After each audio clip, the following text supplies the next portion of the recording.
coming to you from his new podcasting studio with the same great organic living and gardening advice. Here he is, my dad, the Dirt Doctor, Howard Garrett. All right. Welcome to the Dirt Doctor podcast.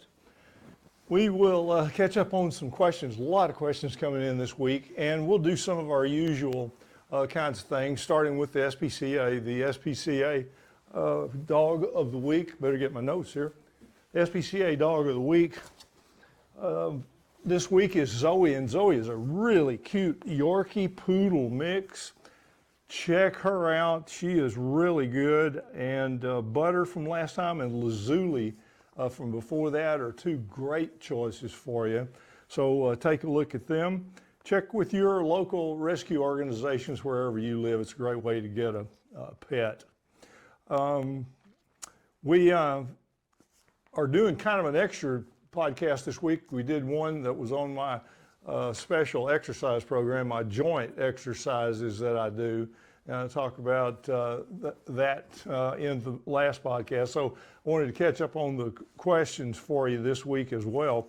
We are using the tea today. My tea is my favorite tea. It's it's very simple. It's just juniper foliage and crazy water, clean water, and it is a great tea. So if you haven't tried that yet, give it a try. If you didn't see the little exercise program, it's on the podcast. If you're looking at the podcast now, if you're seeing or listening to this, one little tip for you is that the podcasts have been on dirtdoctor.com all along, having the audio of my radio show, and they will continue to have the podcast, but only the audio part. So to see the video part of the exercise program, and I think you'll find it's kind of fun. Just go to the button on dirtdoctor.com, the YouTube button, and click that, or go to any of the other platforms that show video, and you can see it all there. But this week we're going to catch up on questions, and I'll tell you about a few things related to my books, because there were some questions related there as well. One of the questions was about root stimulators. Which root stimulators do I recommend? And the answer is real simple. Garrett Juice is the best root stimulator out there. It contains all the good stuff that will function as root stimulators by themselves. The vinegar, the molasses, the seaweed, the compost tea, those basic ingredients in the compost tea all work. But when you put them together, especially when you use the apple cider vinegar, there's a synergistic effect that happens, and you get this great root stimulation. It's also, as you've heard me talk many times, the best treatment for seed before planting to help have even germination. So all the other commercial root stimulators, there are various forms of light fertilizers and sometimes some other ingredients. You can try them if you want to. They're not going to hurt anything. Most of them are organic. It's just that the Garrett juice works better than any of them. Make your own. That's the best way to go. And the Garrett juice that's the commercial version, that is Garrett Juice Pro, that one is the one, it's a commercial product on the market. It's the one that has the living organisms in it. It has a package of beneficial microbes in the product. So you might want to give that a shot if you haven't ever in the past. Shelf life of liquids related to that. I get a lot of questions about that, and it's a simple answer. The shelf life of the organic products, whether it's just seaweed or fish and seaweed or some other mixture or the Garrett juice, whatever it is, they basically have an unlimited shelf life. Not only that, most of the time they will actually improve in quality and biological activity specifically over time.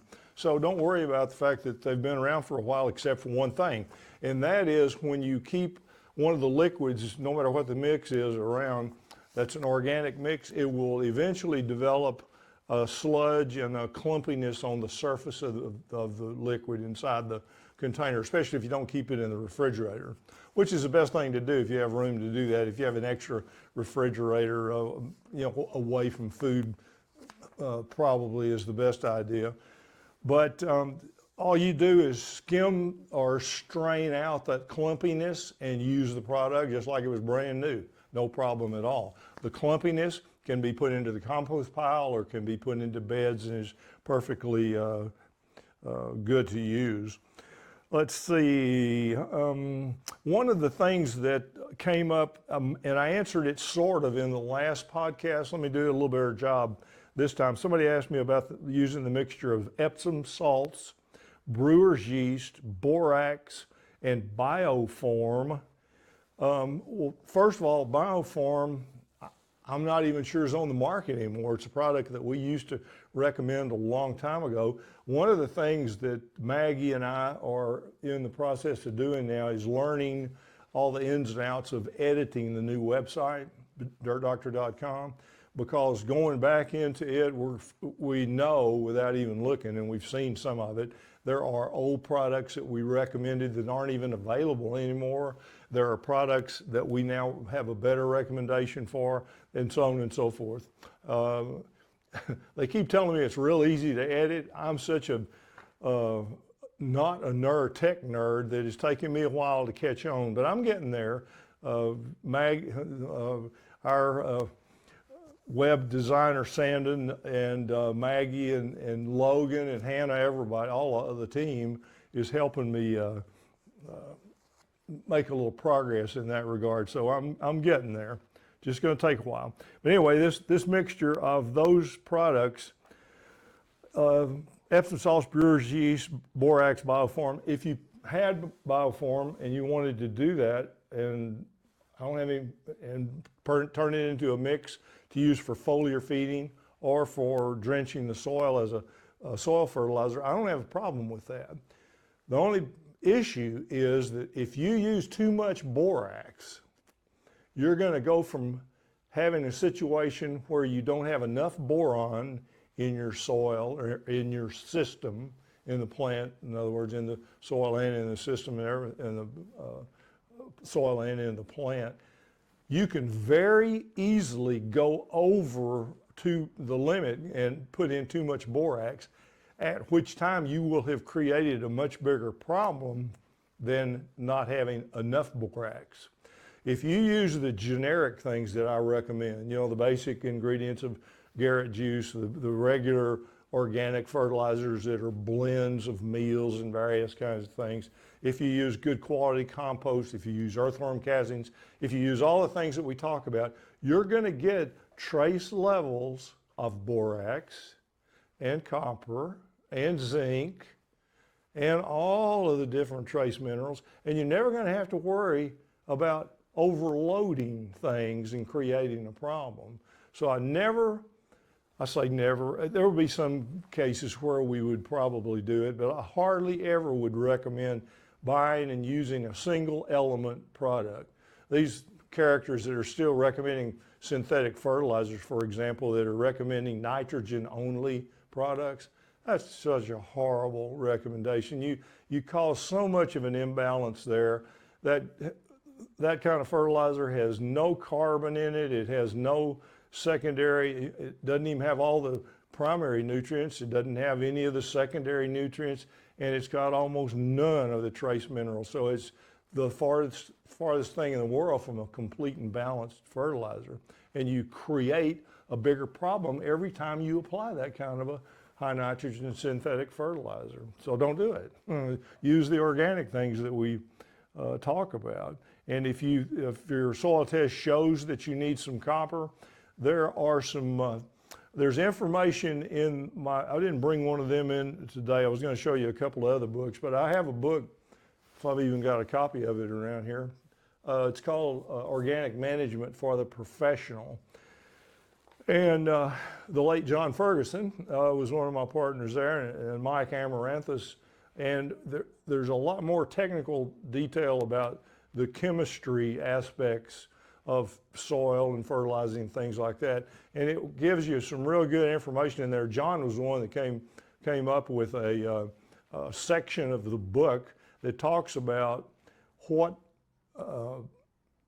general elements of the organic recommendations contain nice levels of whatever you're looking for, copper, zinc, or whatever. He goes through that for you and gives you a good idea about what kind of organic products will kind of lean toward where you might have a deficiency without having to go out and buy some zinc or buy some copper or buy some molybdenum or whatever. All those things are needed in the soil, but they're needed in very, very, very small levels. And that's why we like to get them as blends of something else. Now, related to that product called Bioform, there's a product that gets confused with it called Biowash. You may have heard me talk about it on the radio show. And it's a good product. I like it a lot. It is a cleaning product. First of all, it's a product that was sold for years by the grandfather of the young man that owns it now as a stimulator of things in the garden to help grow and be part of an organic program. And they discovered during all the use of it through the years that it also controlled certain insects, especially small insects. And it's now on the market and labeled as a pest control product. And I think the product name for the product, it's basically the same ingredient, but it's a product that's labeled for pest control is called Pure Green. Pure Green, P-U-R-E, green, Pure Green. The main product that it came from and is related to is called Biowash, not Bioform. Bioform may still be around. I haven't heard about it in a long time. Growth at the base of the tree, I covered this in the last podcast. Just once again, if you've got anything going wrong with your tree at all, weird growth on the base, on the root system, up in the tree, mistletoe, birds pecking holes in the tree, animal damage, anything, the answer is the sick tree treatment. Now, one thing Maggie and I talked about doing that I think we have agreed to do it is that we're going to get back to doing the mystery photo of the week. If you listen to my radio show, you know that we gave away one of the long courses every week if you identified the mystery photo. And it got a little redundant. We started using some of the same kind of things. We're going to start using some more. Some days it'll be pushover answers, easy things to identify. Some it'll be real hard. We're going to give the smaller of the online classes, the one that's the sick tree treatment out. And we're going to let the mystery photos run all the week until whichever one is up is identified. The first one that we've got coming up is a good one. I think you'll like it. And of course, we'll put, if they don't get identified or when they do, we'll let everybody know what they were so you can build up your base, your library base with that information as well. Fabulous trees. We've had some questions about the Fabulous Tree slideshow. The best thing to do is just go watch it. The main questions we get, I heard you talking about the Fabulous Tree slideshow. Where is that? It's on the homepage of dirtdoctor.com. You just click on it. It's under organic updates right in the middle of the page. Click on it, sit back, and watch it. It's free. It's really good on teaching you organics and showing you some of the stories about some of the most interesting trees that I've been associated with in various ways. Had some questions about roses this week, and we're going to have a lot more of them from this point forward, I'm sure.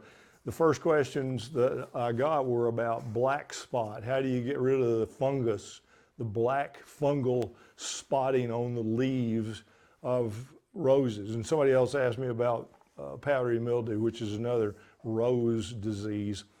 Well, you can kill those diseases like that with either cornmeal soaked in water and spray a cornmeal tea on the plants, or hydrogen peroxide. Use the hydrogen peroxide from the grocery store and mix it 50-50 with water and spray the plant, and it'll kill that disease. But if that's all you do, it'll come back at some point. So what we need to do to really control the diseases and the insect problems on roses is to apply the sick tree treatment. And yeah, the sick tree treatment works on shrubs, it works on roses, it works on woody perennials like roses, it works on anything that's a woody plant pretty much, just like it works on an oak tree or an elm tree or a Montezuma cypress. It is wonderful for not only shutting down the problem that you have, especially when you use one of those products that will actually kill the pest for you right away. The cornmeal, the hydrogen peroxide. If you use this pure green product, for example, if you had aphids or if you had the white scale, like you have on crepe myrtles sometimes, that's a good first step. But it's the procedure of the sick tree treatment that gets rid of the problem, because it relieves the stress in the plant that caused the problems to be there in the first place. And you don't have to be spraying over and over and over again. One of the problems with the chemical approach, the toxic chemical approach that we don't recommend, is it doesn't work. You spray and you have to spray again the next week and the next week and 2 weeks after. It doesn't cure anything. It doesn't really solve the problem. The people that sell that stuff, that's exactly what they want. They want you to continue to buy and use the products. The reason the disease control products, the black spot products and the powdery mildew products that are out there, and it's Baylaton, and you've seen them all, you've heard them all recommended. There's a whole bunch of different ones. None of them work very well, in my opinion, or at all, in my opinion, because they kill the beneficial microbes when you spray them on plants much more effectively than they kill the targeted pathogen. So, you're just creating a never-ending cycle and an opportunity to help chemical companies make a little bit more money. So don't do that. Crispy pecan.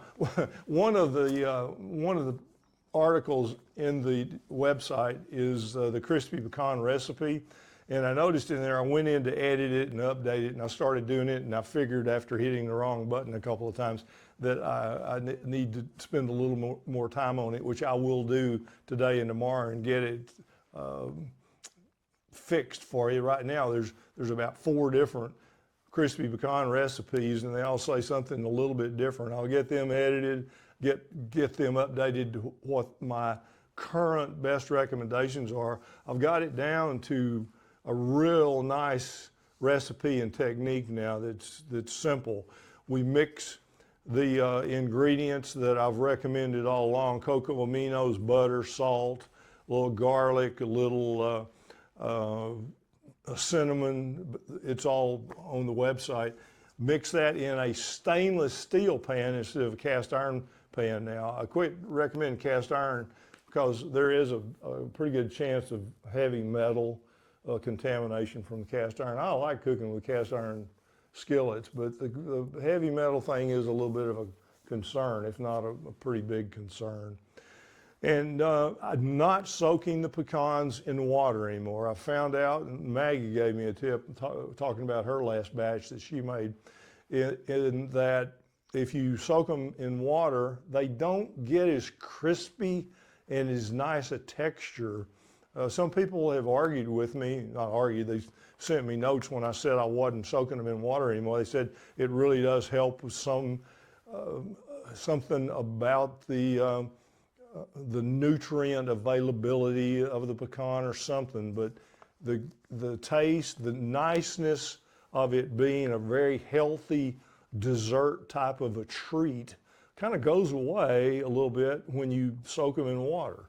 So I'm not doing that anymore. I'm simply putting the cocoa aminos and the butter and the salt and all that stuff in the pan and on real low heat, getting it all hot and melted together really well. Stir it with a wooden spoon, bamboo spoons, normally what I use, and then I soak the pecans in there, and then I cook them at about 150 degrees for 4 or 5 hours. You just test them every now and then, and that's not a bad thing to do anyway, because you'll love the way they taste. And when they're nice and crispy, they're done. But I'll get that all straightened out for you on the website too. What's there now is fine. It's just, there's several different recipes. Somehow we duplicated, and some of them say soak in water, some of them don't, some of them have some variation. I'll get all that squared away for you, I promise. Broccoli. This is a subject that came up on Bob Webster's show. By the way, I'm back doing Bob's show on Saturday mornings. We do from 8 to 8:30, more or less, a little longer than that, and have a good time every Saturday morning talking about stuff. He does a show like I used to do a show down in San Antonio, and he was talking about broccoli, how great a product it is. One of his regular callers was talking about how great a product it was, how good it is from a nutritional standpoint, and he was recommending some broccoli that I haven't tried yet, and so let's all give them a try. One's called Happy Rich, and it's more of a mini broccoli, they call it. It's not a broccolini, it's just a head broccoli, but he said that it really continues to produce a lot longer. We normally plant broccoli in the fall, but you can be planting some broccoli now and taking it into the spring too. It's also one of the plants that, from a cool season standpoint, we can do it in the spring or in the fall, either one. You're shooting craps a little bit with it, but it's worth a try. And for sure, do what I'm going to do, and that's give that mini broccoli a shot. Sounds great. Happy Rich is one that was recommended. And it's time to start your tomato seed, and I've had questions, a lot of questions about what to plant and what to start and all that. Plant a bunch of different kinds of peppers, a bunch of different kinds of tomatoes, and everything else too. The tomatoes are in, the seed is inexpensive. Treat the seed with Garrett juice, get some stuff going now so that you have some little seedlings to start to set out. Once we start warming up a little bit, and we'll be in a period of time where you can have some good production with some of these cool season things. You can even jump the gun with some of the summer stuff, like the peppers and the tomatoes. I'd try a little bit of both. My book that'll help you the most in that regard is the Texas Organic Vegetable Gardening book, which covers vegetables and fruit. And next on the list, somebody asked me about my hats that I wear. This is a felt hat, obviously, and it's C. Berber. I've never even heard of it, and I can't remember where I got it. In the summer especially, and I used to pretty much year-round, wear a Panama hat.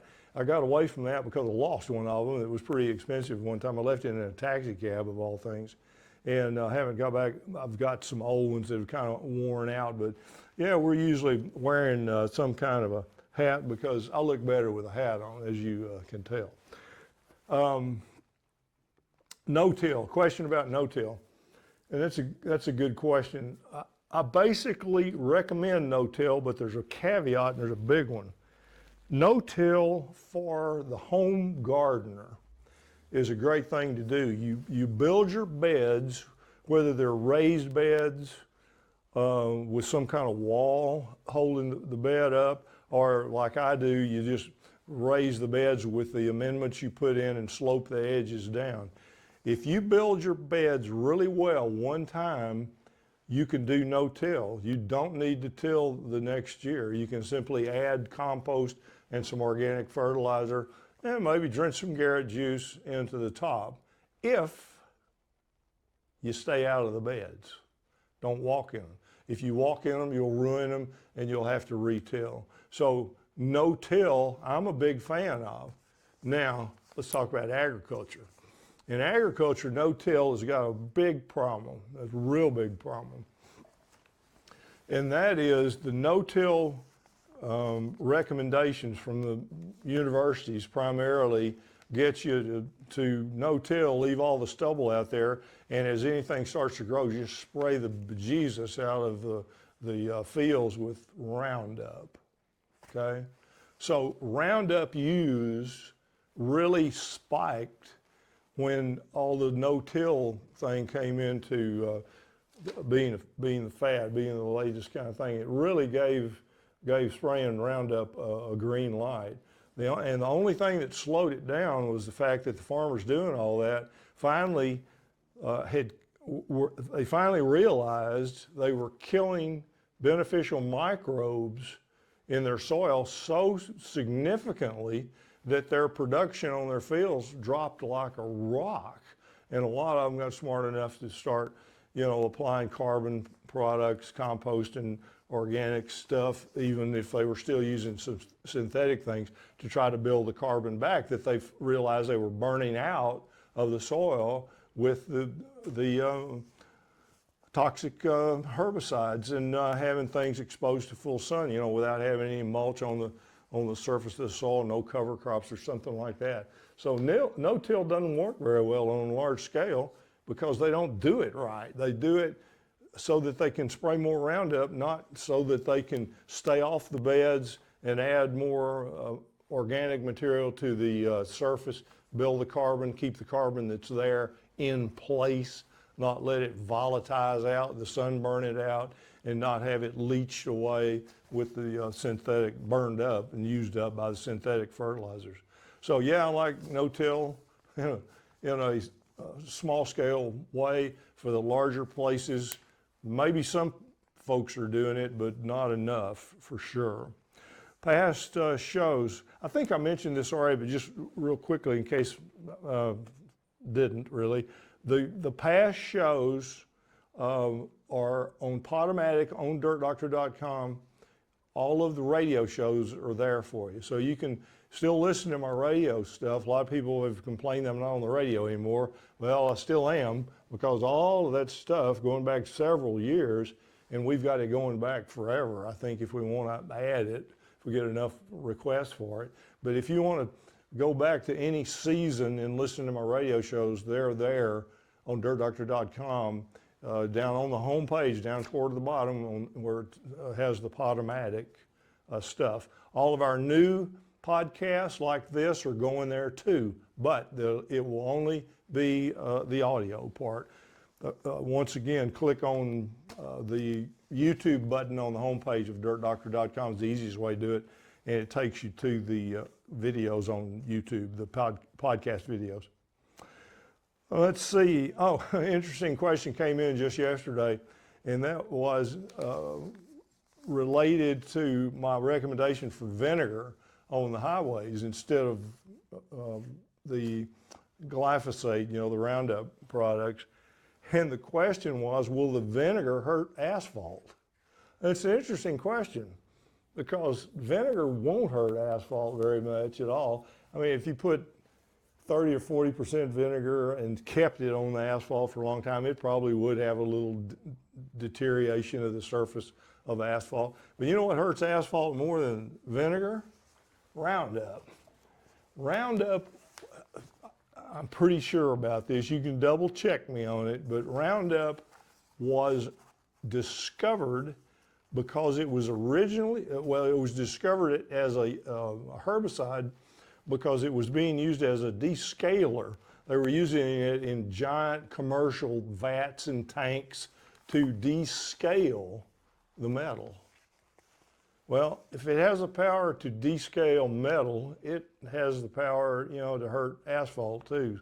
So it's kind of a funny but interesting question.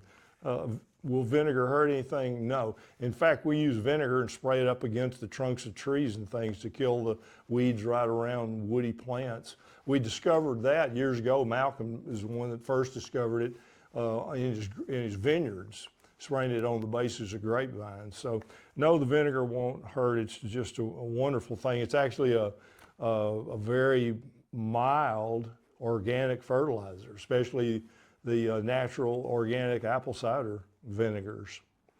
And then there's something that's a little bit of a mystery that just happened today that I wanted to bring up because some of the podcast listeners may have a clue on this. I was doing some Facebook videos to go on the socials, and I was showing that my Mexican white oak held up pretty well, but my Loquat leaf oak in the back not only held up better, but it's growing so much it's unreal. It's the best tree, and I've done some more socials about it, trying to promote more and more people to grow it. But in doing that, in shooting those little videos, I ran into something interesting. And you can see it on Facebook and on the other socials.